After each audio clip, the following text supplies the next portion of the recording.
नमस्कार सबै विद्यार्थी भाइ बहिनीहरूलाई निथन एजुकेसनल इन्स्टिट्युटको YouTube channel TikTok Facebook page साथै जुनसुकै पनि प्लेटफर्मबाट हेर्नु भइरहेको छ भने सबै प्लेटफर्ममा हजुरलाई हार्दिक स्वागत रहेको छ। लोकसभाको तपाईँको एक्जामिनेसनको प्रिपरेसन गर्नु भइरहेको छ भने अक्सर गरी सबै बैङ्कको तपाईँको जुन प्री टेस्टको एक्जामिनेसन हुन्छ त्यसमा आइक्यू तपाईँको समावेश गरिएको हुन्छ र आइक्यू अन्तर्गत तपाईँको जब म्याथमेटिक तपाईँको समावेश गरिएको हुन्छ भने तपाईँको प्रॉफिट एन्ड लस समावेश गरिएको नै हुन्छ जसलाई नाफा र नोक्सान भनिन्छ र आइक्यू तपाईँको लोकसभाको आइक्यू प्रिपरेसन क्लासमा नाफा र नोक्सानको पार्ट तपाईँको जुन यो 2 रहेको छ जसलाई नेपालीमा भाग 2 भनिन्छ।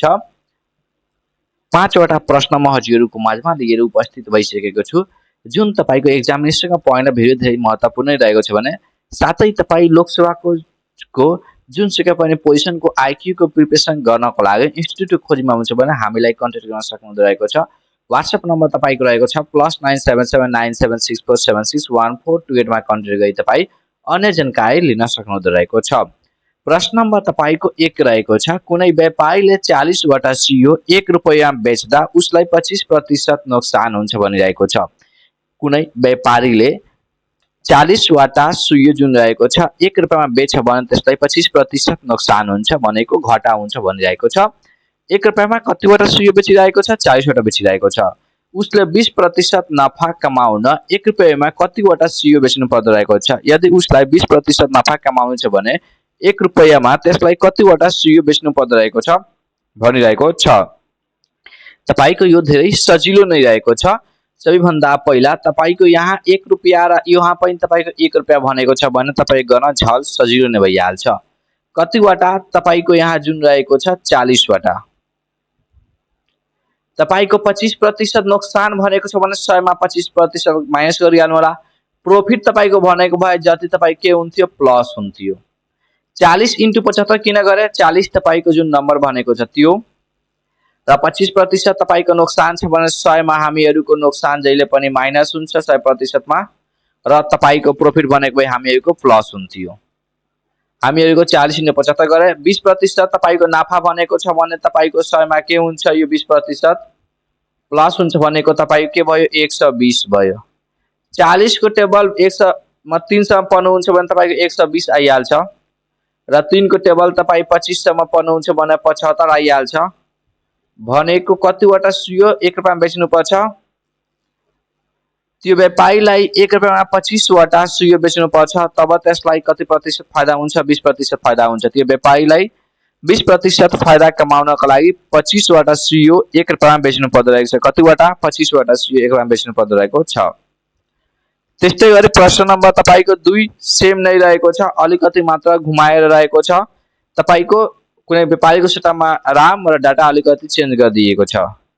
रामलाई 1 रुपैयाँमा 36 वटा सन्तोला बेच्दा 4% के हुन्छ नोक्सान हुन्छ भनिरहेको छ भने उसले 8% नाफा कमाउन 1 रुपैयाँमा कतिवटा सन्तोला तपाईलाई बेच्नु पर्छ 1 रुपैयाँ तपाईको सेम छ 36 छ 40 को सट्टामा तपाईको कति प्रतिशत तपाईको पहिला 25% तपाईको नोक्सान भइरहेको थियो त्यसको सट्टामा तपाई कति प्रतिशत 4% छ भने 100 मा 4 माइनस गर्दा 96 भइहाल्छ।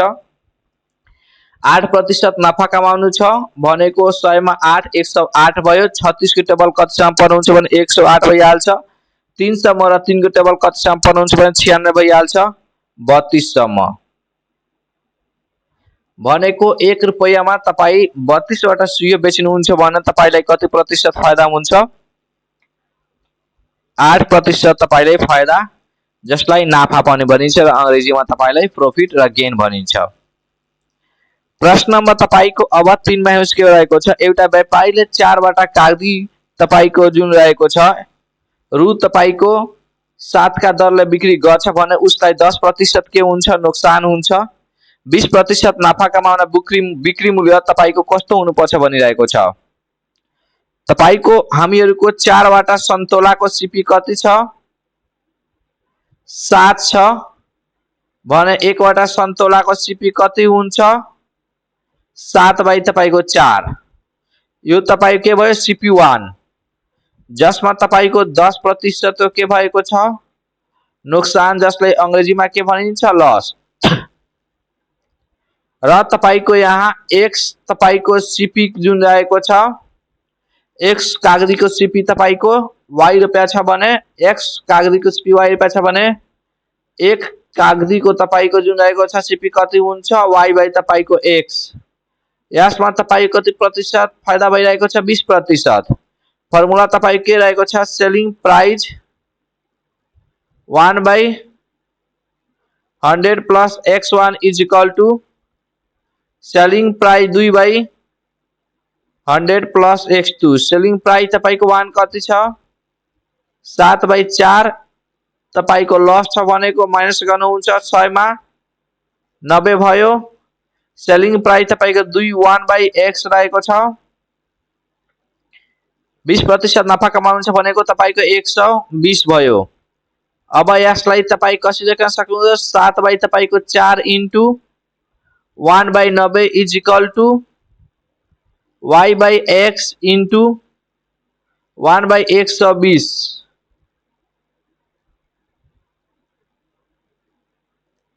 4 को टेबल 30 सम्म पढ्नुहुन्छ भने के भइहाल्छ 120 र 30 को टेबल तपाई 3 सम्म पढ्नुहुन्छ भने 90 भइहाल्छ भनेको 7 तपाईको 3 is equal to y/x। y तपाईको के रहेको छ रुपैयाँ रहेको छ RS। x तपाईको के रहेको छ नम्बर तपाईको रहेको छ भनेको 7 रुपैयाँमा 3 वटा तपाई कागजी बेच्नुहुन्छ भने तपाईलाई कति प्रतिशत फाइदा हुन्छ 20%। 7 रुपैयाँमा हजुरलाई कतिवटा कागजी बेच्नु पर्दरहेको छ 3 वटा कागजी बेच्नु पर्दरहेको छ 20% के कमाउनको लागि फाइदा कमाउनको लागि। प्रश्नमा तपाईको 4 हेर्नुस् के भनेको छ एउटा व्यापारीले 5 वटा मिठाई तपाईको 1 2 सेम छ भनेको 3 4 तपाईको सेम छ र तपाईको 5 डिफरेन्ट हुन्छ। दुईटा म प्रश्न लिएर उपस्थित भइसकेको छु कि एउटा बुझ्नु हुँदैन भने अर्को तपाई बुझिहाल्नु हुन्छ। प्रश्नमा तपाईको जुन रहेको छ 5 वटा को तपाईको मिठाईको सीपी 6 हुन्छ भने एक मिठाईको सीपी तपाईको कति हुन्छ 6 तपाईको 5। यो सीपी तपाईको 1 भयो जसमा तपाईको 10% को तपाईको के रहेको छ नफा रहेको छ। त्यस्तै गरी सीपी 2 निकाल्नको लागि x CP is equal to y र 1 तपाईको सीपी 2 इज इक्वल टू तपाई के हुन्छ y/x। फर्मुला तपाईको सेम नै रहेको छ selling price 1/100 plus x1 is equal to selling price तपाईको 2/100 प्लस तपाईको x2 रहेको छ। सेलिङ प्राइस तपाईको 16/5 छ यो तपाईको 100 प्लस के रहेको छ x भनेको 10% फाइदा छ भनेको 110 भयो। यो तपाईको y/x छ 20% तपाईको नुकसान भनेको 80 भयो। 6 तपाईको 5 इन्टु 1 तपाईको 110 is equal to y/x into 1 तपाईको 80। यो 0 गयो तपाईको यो 0 गयो माथि तपाई मल्टिप्लाई गर्नुहुन्छ 6 इन्टु 8 तल तपाईको 5 into 11 55 is equal to y/x भनेको तपाईको 48/55 आएको छ y/x। y तपाईको के रहेको छ RS। RS तपाईको कति रहेको छ 48 र तपाईको नम्बर कति रहेको छ 55। 48 मा तपाई 55 वटा के बेच्नुहुन्छ मिठाई भने तपाईलाई 20% के हुन्छ नुकसान हुन्छ।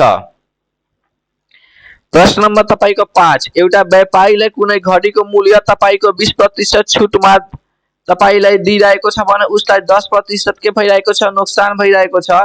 यदि उक्त घडीको क्रय मूल्य रु तपाईको 640 भए अंकित मूल्य तपाईको कति होला भनिरहेको छ।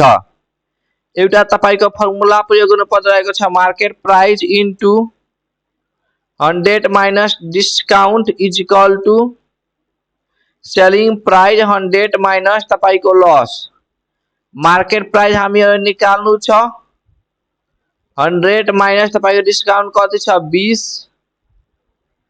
सेलिङ कस्ट प्राइस तपाईको दिएको छ 640 100 मा तपाईको 10% घटाउनु पर्छ भनेको मार्केट प्राइस इन्टु तपाईको 80 इज इक्वल टु 640 इन्टु 90 80 को टेबल तपाई 8 सम्म पढ्नुहुन्छ भने 640 भइहाल्छ भनेको market price is equal to 8 into तपाईको 90 72 भइहाल्छ र एउटा 0 तपाईको कति यसको एन्सर आयो यसको एन्सर तपाईको 720 आउँछ